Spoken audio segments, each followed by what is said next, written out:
नमस्कार दोस्तों, आपका स्वागत है हमारे चैनल पर। कहानियों की श्रृंखला को आगे बढ़ाते हुए आज हम सुनेंगे महादेवी वर्मा जी की कहानी भक्तिन। तो चलिए चलते हैं कहानी की ओर। छोटे कद और दुबले शरीर वाली भक्तिन अपने पतले होठों के कोनों में दृढ़ संकल्प और छोटी आंखों में एक विचित्र समझदारी लेकर जिस दिन पहले पहले मेरे पास आ उपस्थित हुई थी, तब से आज तक एक युग का समय बीत चुका है। पर जब कोई जिज्ञासु उससे इस संबंध में प्रश्न कर बैठता है, तब वह पलकों को आधी पुतलियों तक गिराकर और चिंतन की मुद्रा में ठुड्डी को कुछ ऊपर उठाकर विश्वास भरे कंठ से उत्तर देती है, तुम पचे काका बताई, यह 50 बरिस से संग रहित है। इस हिसाब से मैं 75 की ठहरती हूँ और वह 100 वर्ष की आयु भी पार कर जाती है। इसका भक्तिन को पता नहीं। पता हो भी तो संभवतः वह मेरे साथ बीते हुए समय में रत्ती भर भी कम न करना चाहेगी। मुझे तो विश्वास होता जा रहा है कि कुछ वर्ष तक पहुंचा देगी, चाहे उसके हिसाब से मुझे 150 वर्ष की असंभव आयु का भार क्यों न ढोना पड़े।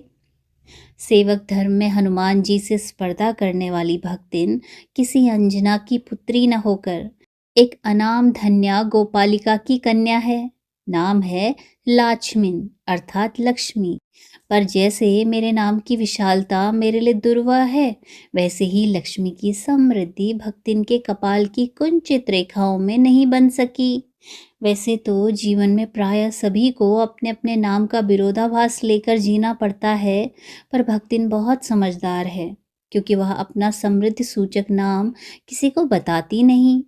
केवल जब नौकर की खोज में आई थी, तब ईमानदारी का परिचय देने के लिए उसने शेष इतिव्रत के साथ यह भी बता दिया, पर इस प्रार्थना के साथ कि मैं कभी नाम का उपयोग न करूं।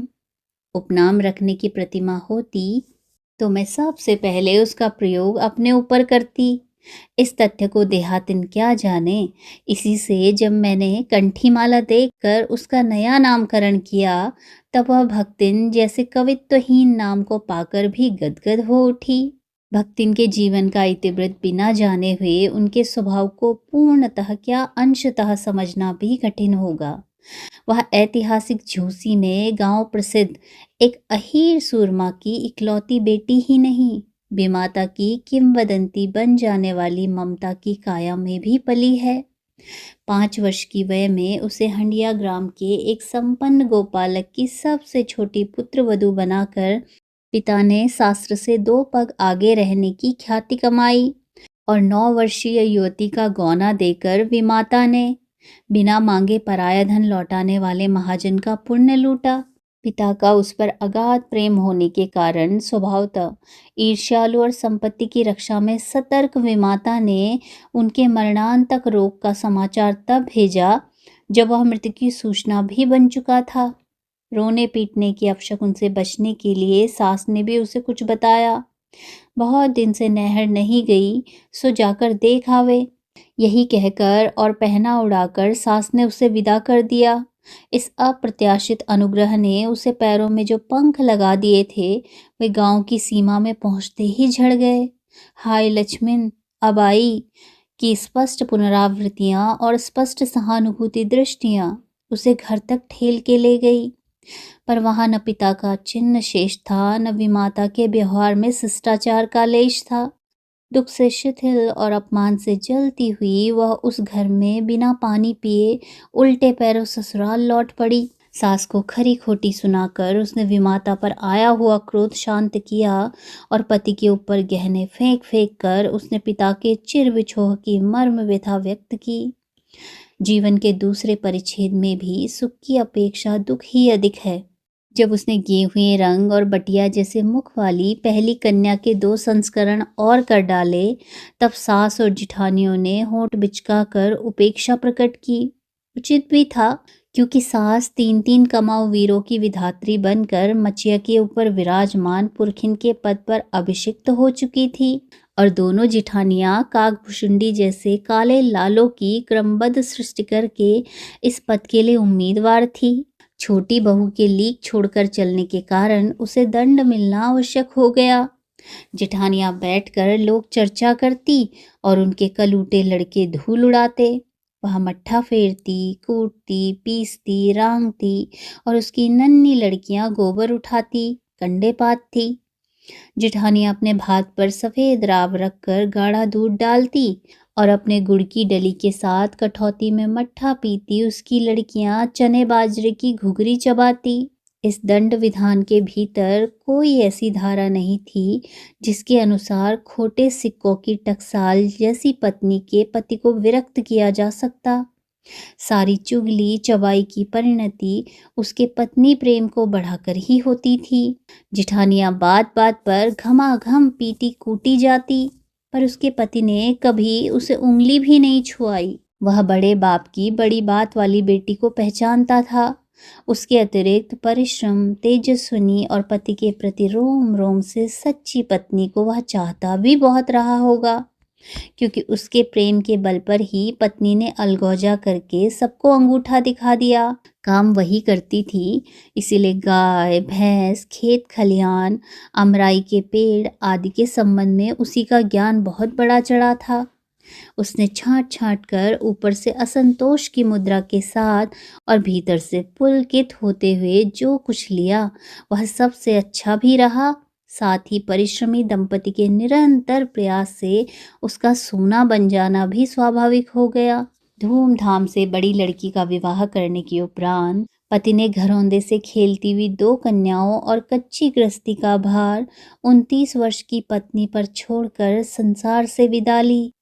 जब वह मरा तब उसकी अवस्था 36 वर्ष से कुछ अधिक रही होगी, पर पत्नी उसे आज बुढ़ऊ कहकर स्मरण करती है। भक्तिन सोचती है कि जब वह बूढ़ी हो गई तब क्या परमात्मा के यहाँ वे भी न बूढ़े हुए होंगे, अतः उन्हें बुढ़ऊ न कहना उनका घोर अपमान है। हाँ, तो भक्तिन के हरे भरे खेत, मोटी ताजी गाय भैंस और फलों से लदे पेड़ देखकर जेठ जिठौतों के मुंह में पानी भर आना स्वाभाविक था। इन सब की प्राप्ति तो तभी संभव थी जब भैयहू दूसरा घर कर लेती, पर जन्म से खोटी भक्तिन इनके चकमे में आई ही नहीं। उसने क्रोध से पांव पटक पटक कर आंगन को कंपायमान करते हुए कहा, हम कुकुरी बिलारी न होए, हमारा मन पुसाई तो हम दूसरे के जाब नाही, तो तुम्हारा पचे के छाती पर हो रहा भूजब और राज करब, समुझे रहो। उसने ससुर, अजिया ससुर और न जाने किन किन पीढ़ियों के ससुरगणों को उपार्जित जगह जमीन में से सुई की नोक के बराबर भी देने की उदारता नहीं दिखाई।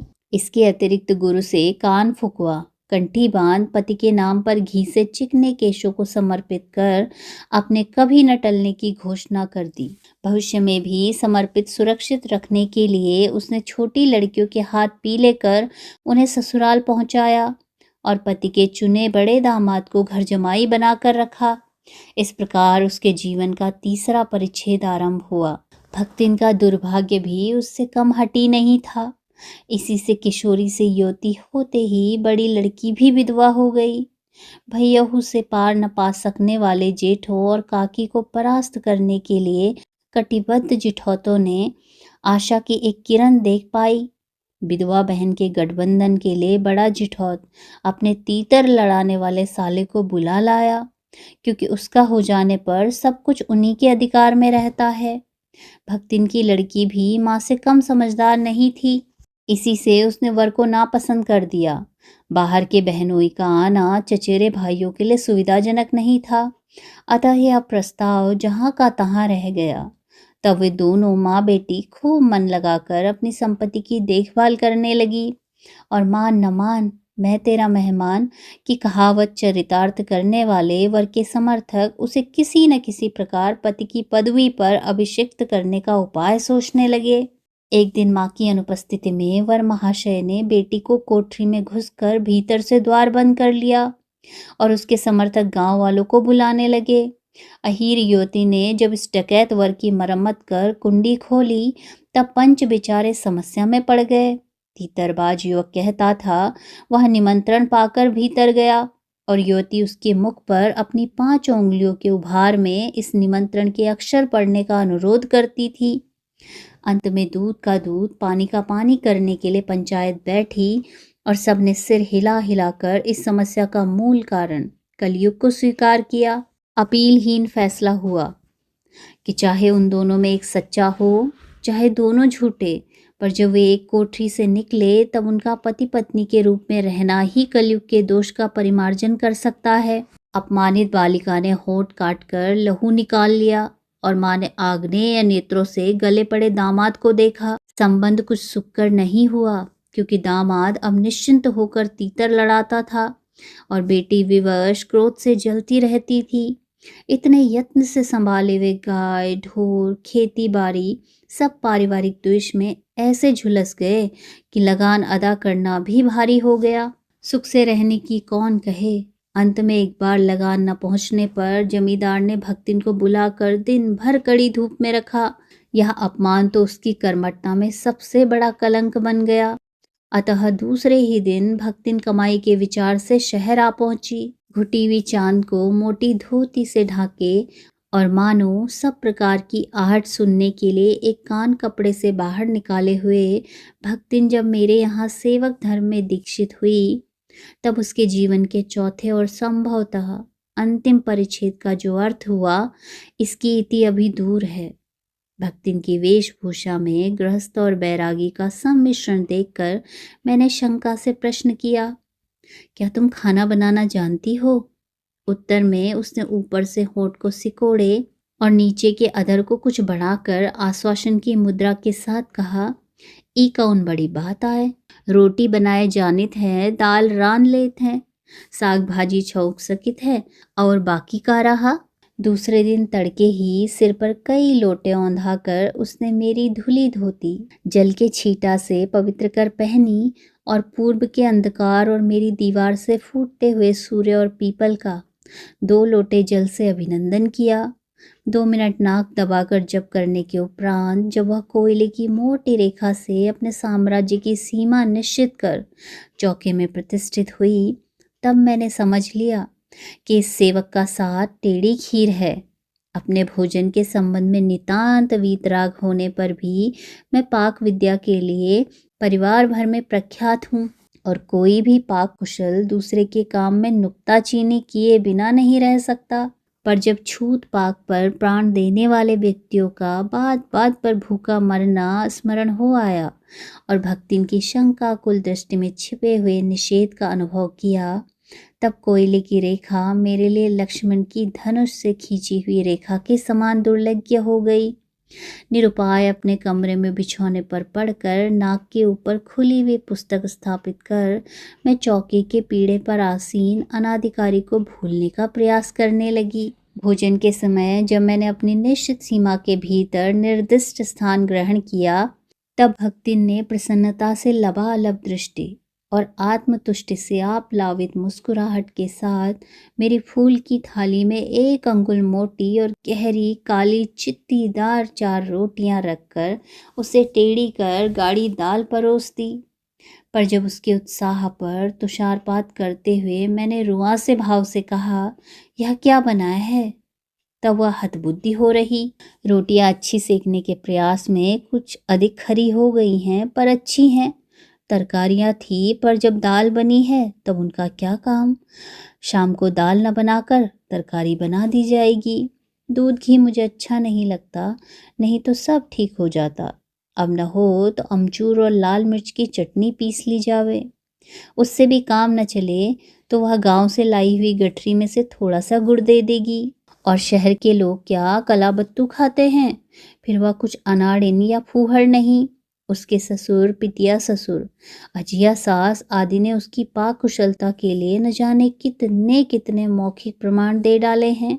भक्तिन के सार गर्भित लेक्चर का प्रभाव यह हुआ कि मैं मीठे से विरक्ति के कारण बिना गुड़ के और घी से अरुचि के कारण रूखी दाल से एक मोटी रोटी खाकर बहुत ठाठ से यूनिवर्सिटी पहुंची और न्याय सूत्र पढ़ते पढ़ते शहर और देहात के जीवन के इस अंतर पर विचार करती रही।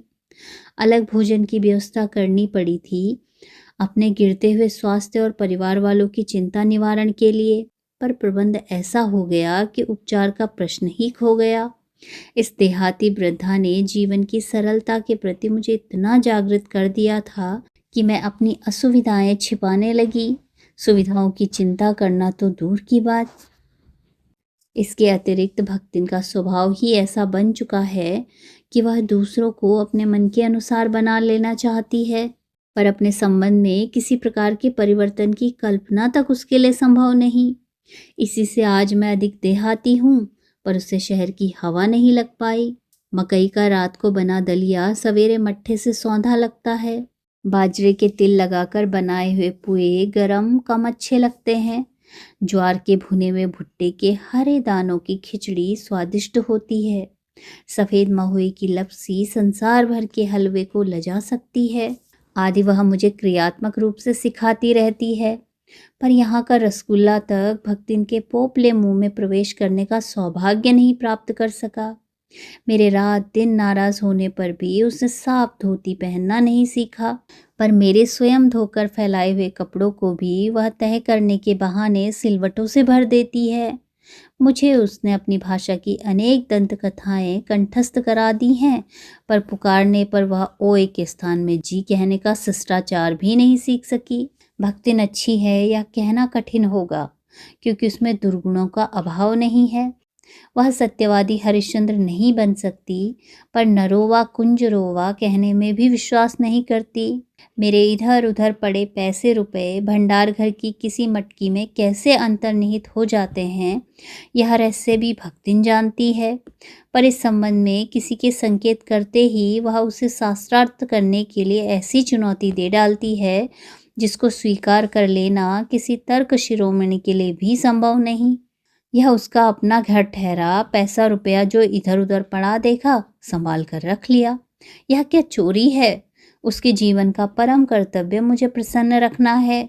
जिस बात से मुझे क्रोध आ सकता है उसे कुछ बदल कर इधर उधर करके बताना क्या झूठ है? इतना चोरी और इतना झूठ तो धर्मराज महाराज में भी होगा, नहीं तो वे भगवान को कैसे प्रसन्न रख सकते और संसार को कैसे चला सकते? शास्त्र का प्रश्न भी भक्तिन अपनी सुविधा के अनुसार सुलझा लेती है। मुझे स्त्रियों का सिर घुटना अच्छा नहीं लगता, अतः मैंने भक्तिन को रोका। उसने अकुंठित भाव से उत्तर दिया कि शास्त्र में लिखा है। कुतूहलवश में पूछी बैठी, क्या लिखा है? तुरंत उत्तर मिला, तीरथ गए मुड़ाए सिद्ध। कौन से शास्त्र का यह रहस्यमय सूत्र है, यह जान लेना मेरे लिए संभव ही नहीं था। अतः मैं हार कर मौन ही रही और भक्तिन का चूड़ा कर्म हर बृहस्पतिवार को एक दरिद्र नापित के गंगा जल से धुले अस्तुरे द्वारा यथाविधि निष्पन्न होता रहा। पर वह मूर्ख है या विद्या बुद्धि का महत्व नहीं जानती, यह कहना असत्य कहना है। अपने विद्या के अभाव को वह मेरी पढ़ाई लिखाई पर अभिमान करके भर देती है।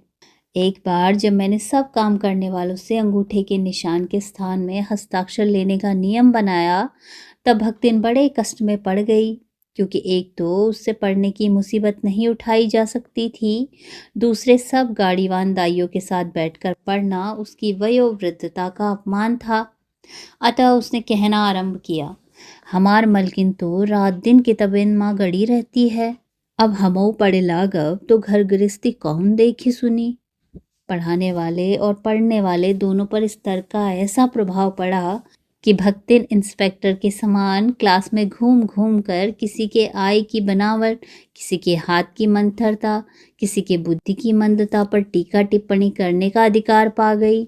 उसे तो अंगूठा निशानी देकर वेतन लेना नहीं होता, इससे बिना पढ़े ही वह पढ़ने वालों की गुरु बन बैठी। वह अपने तर्क ही नहीं, तर्कहीनता के लिए भी प्रमाण खोज लेने में पटु है। अपने आप को महत्व देने के लिए ही वह अपनी मालकिन को असाधारणता देना चाहती है, पर इसके लिए भी प्रमाण की खोज ढूंढ आवश्यक होती है।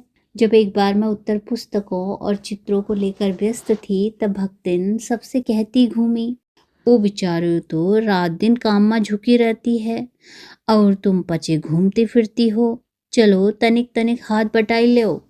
सब जानते थे ऐसे कामों में हाथ नहीं बटाया जा सकता, अतः उन्होंने अपनी असमर्थता प्रकट कर भक्तिन से पिंड छुड़ाया। बस इसी प्रमाण के आधार पर उसकी सब अतिशयोक्तियां अमर बेली सी फैलने लगी। उसकी मालकिन जैसा काम कोई नहीं जानता। इसी से तो बुलाने पर भी कोई हाथ बटाने की हिम्मत नहीं करता। पर वह स्वयं कोई सहायता नहीं दे सकती। इसे मानना अपनी हीनता स्वीकार करना है। इसी से वह द्वार पर बैठकर बार बार कुछ काम बताने का आग्रह करती है। कभी उत्तर पुस्तकों को बांधकर, कभी अधूरे चित्र को कोने में रखकर, कभी रंग की प्याली धोकर और कभी चटाई को आंचल से झाड़कर वह जैसी सहायता पहुंचाती है, उससे भक्तिन का अन्य व्यक्तियों से अधिक बुद्धिमान होना प्रमाणित हो जाता है। वह जानती है कि जब दूसरे मेरा हाथ बटाने की कल्पना तक नहीं कर सकते, तब वह सहायता की इच्छा को क्रियात्मक रूप देती है।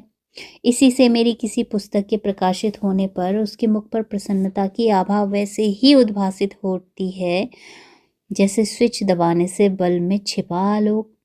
वह सूने में उसे बार बार छूकर, आंखों के निकट ले जाकर और सब ओर घुमा फिराकर मानो अपनी सहायता का अंश खोजती है। उसकी दृष्टि में व्यक्त आत्मतोष कहता है कि उसे निराश नहीं होना पड़ता। यह स्वाभाविक भी है। किसी चित्र को पूरा करने में व्यस्त मैं जब बार बार कहने पर भी भोजन के लिए नहीं उठती, तब वह कभी दही का शरबत, कभी तुलसी की चाय वहीं देखकर भूखा कष्ट नहीं सहने देती। दिन भर के कार्यभार से छुट्टी पाकर जब मैं कोई लेख समाप्त करने या भाव को छंदबद्ध करने बैठती हूँ, तब छात्रावास की रोशनी बुझ चुकती है। मेरी हिरनी सोना तख्त के पैताने फर्श पर बैठकर पागुर करना बंद कर देती है। कुत्ता बसंत छोटी मचिया पर पंजों में मुख रखकर आंखें मूंद लेता है और बिल्ली गोधूली मेरे तकिए पर सिकुड़कर सो रहती है। पर मुझे रात की निस्तब्धता में अकेला न छोड़ने के विचार से कोने में दरी के आसन पर बैठकर बिजली की चकाचौंध से आंखें मिचमिचाती हुई भक्तिन प्रशांत भाव से जागरण करती है। वह ऊँगती भी नहीं, क्योंकि मेरे सिर उठाते ही उसकी धुंधली दृष्टि मेरी आंखों का अनुसरण करने लगती है। यदि मैं सिरहाने रखे रैक की ओर देखती हूँ, तो वह उठकर आवश्यक पुस्तक का रंग पूछती है। यदि मैं कलम रख देती हूँ, तो वह स्याही उठा लाती है, और यदि मैं कागज एक ओर सरका देती हूँ, तो वह दूसरी फाइल टटोलती है। बहुत रात गए सोने पर भी मैं जल्दी ही उठती हूँ, और भक्तिन को तो मुझसे भी पहले जागना पड़ता है। सोना उछल कूद के लिए बाहर जाने को आकुल रहती है। बसंत नित्य कर्म के लिए दरवाज़ा खुलवाना चाहता है, और गोधूली चिड़ियों की चहचहाट में शिकार का आमंत्रण सुन लेती है। मेरे भ्रमण की भी एकांत साथिन भक्तिन ही रही है। बद्री केदार आदि के ऊंचे नीचे और तंग पहाड़ी रास्ते में जैसे वह हट करके मेरे आगे चलती रही है, वैसे ही गांव की धूल भरी पगडंडी पर मेरे पीछे रहना नहीं भूलती। किसी भी परिस्थिति में, किसी भी समय, कहीं भी जाने के लिए प्रस्तुत होते ही मैं भक्तिन को छाया के समान साथ पाती हूँ। युद्ध को देश की सीमा में बढ़ते देख जब लोग आतंकित हो उठे, तब भक्तिन की बेटी दामाद उसके नाती को लेकर बुलाने आ पहुँचे। पर बहुत समझाने बुझाने पर भी वह उनके साथ नहीं जा सकी। सबको वह देख आती है, रुपया भेज देती है, पर उनके साथ रहने के लिए मेरा साथ छोड़ना आवश्यक है, जो संभवतः भक्तिन को जीवन के अंत तक स्वीकार न होगा। जब गत वर्ष युद्ध के भूत ने वीरता के स्थान में पलायन वृत्ति जगा दी थी, तब भक्तिन पहली ही बार सेवक की विनीत मुद्रा के साथ मुझसे गांव चलने का अनुरोध करने आई। वह लकड़ी रखने के मचान पर अपनी नई धोती बिछाकर मेरे कपड़े रख देगी, दीवार में कीले गाड़कर और उन पर तख्ते रखकर मेरी किताबें सजा देगी, धान के पुआल का गोंदरा बनाकर उस पर अपना कंबल बिछाकर वह मेरे सोने का प्रबंध करेगी, मेरे रंग, स्याही आदि को नई हंडियों में संजो कर रख देगी और कागज पत्रों को छीके में यथाविधि एकत्र कर देगी। मेरे पास वहाँ जाकर रहने के लिए रुपया नहीं है, यह मैंने भक्तिन के प्रस्ताव को अवकाश न देने के लिए कहा था, पर उसके परिणाम ने मुझे विस्मित कर दिया। भक्ति ने परम रहस्य का उद्घाटन करने की मुद्रा बनाकर और अपना पोपला मुंह मेरे कान के पास लाकर हौले हौले बताया कि उसने 5 बीसी और 5 रुपया गड़ा रखा है, उसी से वह सब प्रबंध कर लेगी। फिर लड़ाई तो कुछ अमरौती खाकर आई नहीं, जब सब ठीक हो जाएगा तब यहीं लौट आएंगे। भक्तिन की कंजूसी के प्रमाण पूंजीभूत होते होते पर्वताकार बन चुके थे। परंतु इस उदारता के डायनामाइट ने क्षण भर में उन्हें उड़ा दिया। इतने थोड़े रुपए का कोई महत्व नहीं, परंतु रुपए के प्रति भक्तिन का अनुराग इतना प्रख्यात हो चुका है, मेरे लिए उसका परित्याग मेरे महत्व को सीमा तक पहुंचा देता है। भक्तिन और मेरे बीच में सेवक स्वामी का संबंध है, यह कहना कठिन है, क्योंकि ऐसा कोई स्वामी नहीं हो सकता जो इच्छा होने पर भी सेवक को अपनी सेवा से हटा न सके, और कोई ऐसा सेवक भी नहीं सुना होगा जो स्वामी से चले जाने का आदेश पाकर अवज्ञा से हंस दे।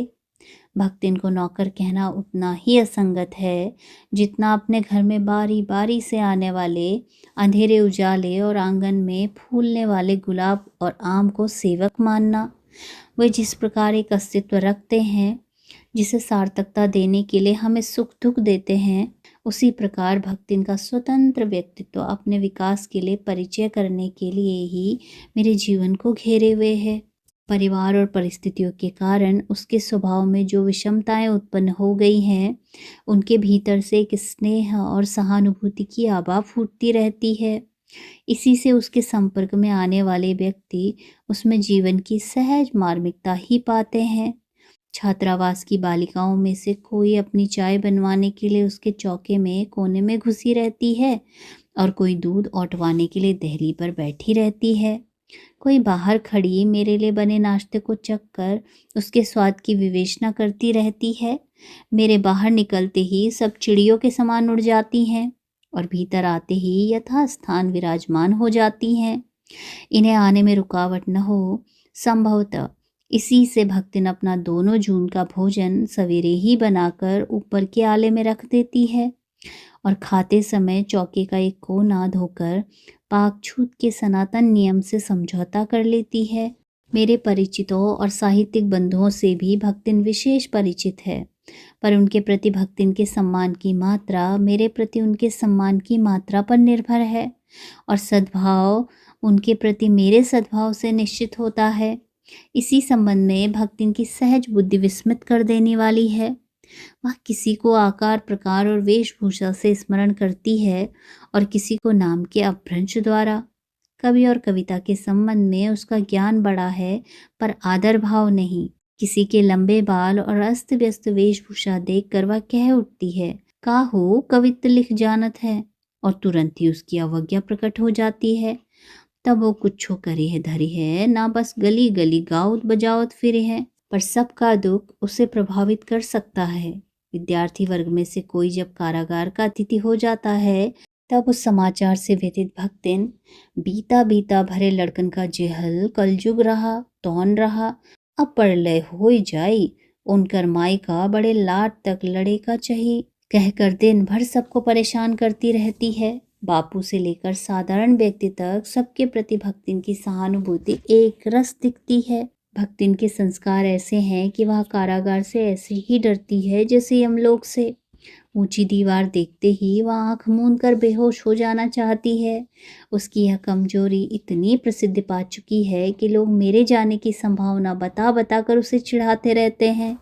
वह डरती नहीं, यह कहना असत्य होगा, पर डर से भी अधिक महत्व मेरे साथ का ठहरता है। चुपचाप मुझसे पूछने लगती है कि वह अपने के धोती साबुन से साफ कर ले, जिससे मुझे वहाँ उसके लिए लज्जित न होना पड़े, क्या क्या सामान बांध ले जिससे मुझे वहाँ किसी प्रकार की असुविधा न हो सके। ऐसी यात्रा में किसी को किसी के साथ जाने का अधिकार नहीं, यह आश्वासन भक्तिन के लिए कोई मूल्य नहीं रखता। वह मेरे न जाने की कल्पना से इतनी प्रसन्न नहीं होती जितनी अपने साथ न जा सकने की संभावना से अपमानित। भला ऐसा अंधेर हो सकता है? जहाँ मालिक वहाँ नौकर। मालिक को ले जाकर बंद कर देने में इतना अन्याय नहीं, पर नौकर को अकेले मुक्त छोड़ देने में पहाड़ के बराबर अन्याय है। ऐसा अन्याय होने पर भक्तिन को बड़े लाट तक लड़ना पड़ेगा। किसी की माई यदि बड़े लाट तक नहीं लड़ी तो नहीं लड़ी, पर भक्तिन का तो बिना लड़े काम ही नहीं चल सकता। ऐसे विषम प्रतिद्वंदियों की स्थिति कल्पना में भी दुर्लभ है। मैं प्रायः सोचती हूँ कि जब ऐसा बुलावा आ पहुँचेगा जिसमें न धोती साफ करने का अवकाश रहेगा, न सामान बांधने का, न भक्तिन को रुकने का अधिकार होगा, न मुझे रोकने का, तब चिर विदा के अंतिम क्षणों में यह देहातीन वृद्धा क्या करेगी और मैं क्या कहूँगी? भक्त इनकी कहानी अधूरी है, पर उसे खोकर मैं इसे पूरा नहीं करना चाहती। तो मित्रों, बहुत बहुत धन्यवाद इस कथा को सुनने के लिए। यदि आपको कहानियाँ पसंद आ रही हैं और मेरे द्वारा किया गया वाचन भी अच्छा लग रहा है, तो कृपया आप चैनल को सब्सक्राइब कीजिएगा और वीडियोस को लाइक और शेयर भी कीजिएगा। मिलते हैं अगली कहानी में। धन्यवाद।